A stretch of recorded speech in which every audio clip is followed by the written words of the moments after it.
By 2045, most knowledge had gone digital, clouds of data floating in invisible streams, accessible but fragile. Yet, in quiet corners of the world, libraries still stood like ancient sentinels, guardians of history against the tide of fleeting technology.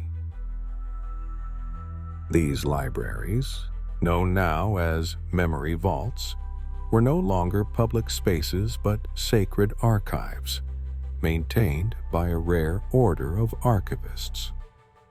The archivists called themselves the keepers, individuals dedicated to preserving the tangible. Their mission was simple: to protect what could be touched, smelled, and read with bare hands. In an age of holograms and neural uploads, they believed paper still held secrets technology could not replicate: the weight of a page, the imperfections of ink, the fingerprints of past generations.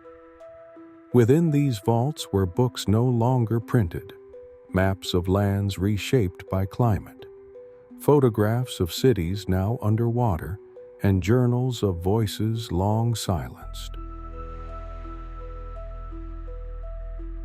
The world outside rushed forward, but the vaults stayed timeless.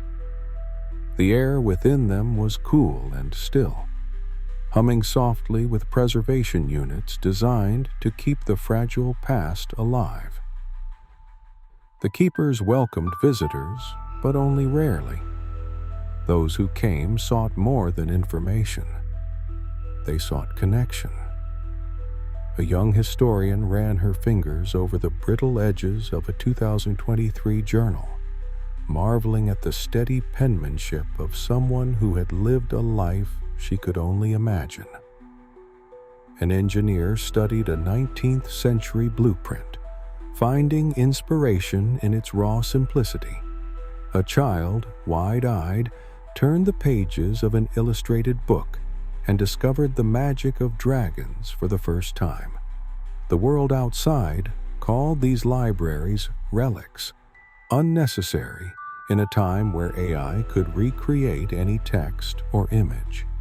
But to the keepers, these memory vaults were proof that history was not just data. It was tangible, it was fragile, and above all, it was human.